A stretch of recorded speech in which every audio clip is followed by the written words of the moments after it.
A banner with the names of the 4 toddlers killed at the Gaba Early Childhood Development Center gently flies at the closed gates of the daycare center.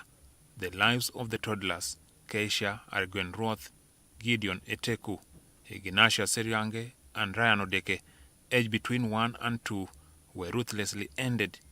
The April 2nd, 2026 attack is a day that has stuck in the memory of the parents of the victims and of the first responders. Key murder suspect Christopher Okello Nyum was subdued and arrested at the scene of the crime on the day of the attack. On 13th April, Okello was produced in court, commencing what became 10 days of trial spread across April. Good morning, madam. Unlike the conventional sittings of the High Court, the judiciary, guided by President Museveni, opted to conduct an open court trial at the scene of the crime at Gaba Community Church grounds.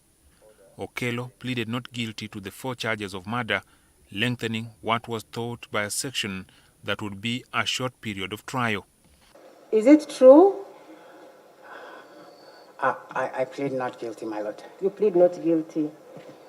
Subsequently, the prosecution lined up 18 witnesses who fell into 6 categories, who were the parents of the victims, the caretakers at the daycare, Okello's landlords, psychiatrists, police investigators, and a car hire driver.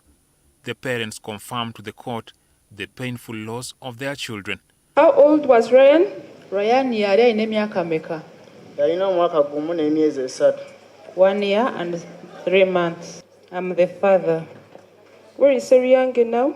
Seriange kati ali luddawa? Kati mugenzi. So when was Gideon buried? Mwamuziika ddi? Gideon twamuziika lwa mukaaga. We buried him on a Saturday. The caretakers of the school testified about how Okello had approached the school on the day before the attack, seeking admission, after which he returned on the second day and paid 195,000 shillings for fees and uniform. They claimed that it was on his way out of the daycare center that he pounced on the vulnerable children and slit their throats, leaving them to bleed to death. I looked through the window and I saw him on the child. He was bending on the child was under him. The landlords testify knowing Okello, whom one of them described as having a liking for children. The car hire dealer, Juma Hashim, told the court that Okello had hired a RAV4 from his company 4 days before the attack. Hashim ruled out before the court that Okello could have been mentally unstable because of how he had contacted the car hire company, made payment through the mobile money, and managed to drive himself. The psychiatrist, one of them who examined Okello in fulfillment of the requirement of the government from those seeking citizenships, testified that Okello was found to be mentally stable. At the time he presented to me, I established that Mr. Oyom Christopher had no established mental disorder. Okello's mental stability took center stage during the trial as the defense told this line.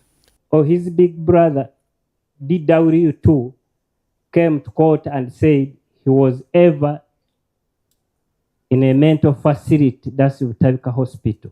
The defense did not dispute in any of the testimonies that Okello was responsible for the deaths of the children, nor did Okello.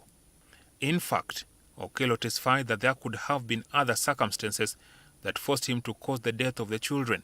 Were raised that I was completely fine mentally, and yet, my lord, it is possible that there were other kinds of mental challenges that could have gone undetected, perhaps, and yet contributed to cause the death of the 4 children.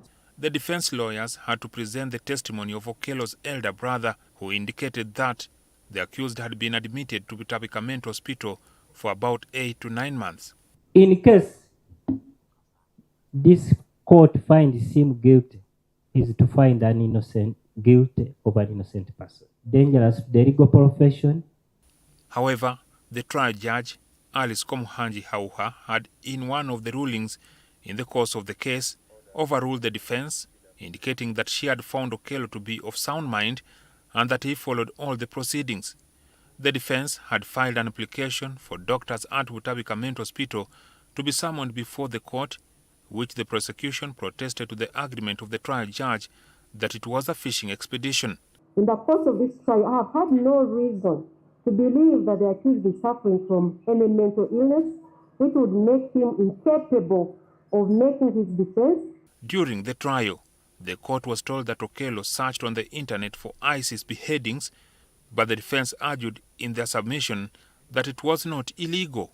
Prosecution tendered in court the exhibits, including the killer knife, which was found with the DNA of Okello, with the mixed DNAs of the deceased toddlers.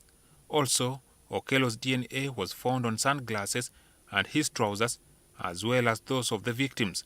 The prosecution submitted that they had proven the ingredients of murder with malice aforethought, placed Okello at the scene of the crime, and his participation. From the submissions of the prosecution and the defense, there is agreement that the murders took place and that Okello was responsible. What is disputed is whether Okello was mentally an upright person at the time.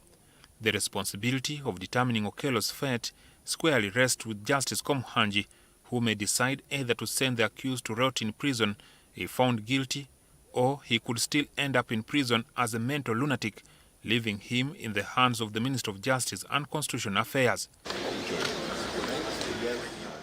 The open court, which was opposed by the Uganda Law Society that it was a lynching of the suspect since the ground was not neutral, went on with near-death incidents.